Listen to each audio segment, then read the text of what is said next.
नमस्कार, मैं ऋचा भाटी आप सभी का स्वागत करती हूँ आरोग्य में। दोस्तों, सामान्य से सामान्य पेड़ पौधों से आश्चर्यजनक रूप से जटिल रोगों का इलाज किया जा सकता है। आप सभी जानते हैं कि आयुर्वेद की जितनी भी औषधियां हैं वो जड़ी बूटियों से और पेड़ पौधों से बनाई जाती हैं। इसके बारे में और अधिक जानकारी के लिए हमारे साथ हमारे स्टूडियो में मौजूद है वैद्य दीपक कुमार जी। तो आइए उनका स्वागत करते हैं। वैद्य जी, आपका बहुत बहुत स्वागत है आरोग्य में। अब वैद्य जी, हमारे एपिसोड में हम हमेशा रूबरू करवाते हैं अपने दर्शकों को और आपको आपके ही पेशेंट से। तो आइए देखते हैं आज कौन है हमारे साथ। जी, मेरा नाम वीना है और मैं उत्तराखंड के श्रीनगर शहर से आई हूँ। मुझे आर्थराइटिस की प्रॉब्लम थी। मैंने पहले कई जगह से अपना ट्रीटमेंट करवाया, एलोपैथिक दवाइयाँ खाई। मुझे उन दवाइयों से कुछ खास असर नहीं होता था। जब तक मैं दवाइयाँ खाती थी तो मुझे थोड़ा आराम मिलता था, लेकिन उसके बाद फिर वो मेरी प्रॉब्लम वैसी की वैसी हो जाती थी। एक दिन मैंने टीवी में वैद्य जी का प्रोग्राम देखा तो मुझे ऐसा लगा कि क्यों ना मुझे भी वैद्य जी को दिखाना चाहिए।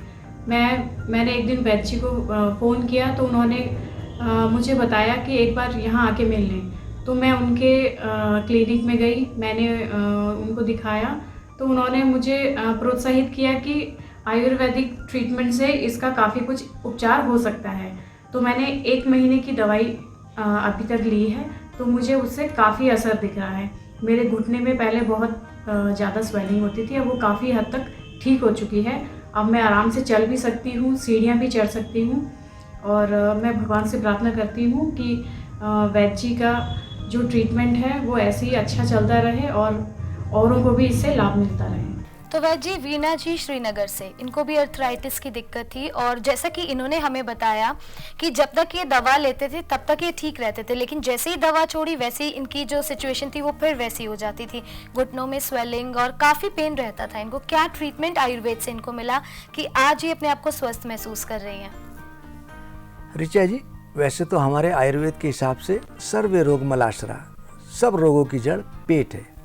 यदि पेट ठीक होने लगे, हमारा सोच नियमित रूप से क्लियर रहे, पेट साफ रहे, कोष्ठ शुद्धि ना रहे, तो आधी हमारी बीमारी ठीक हो जाती हैं।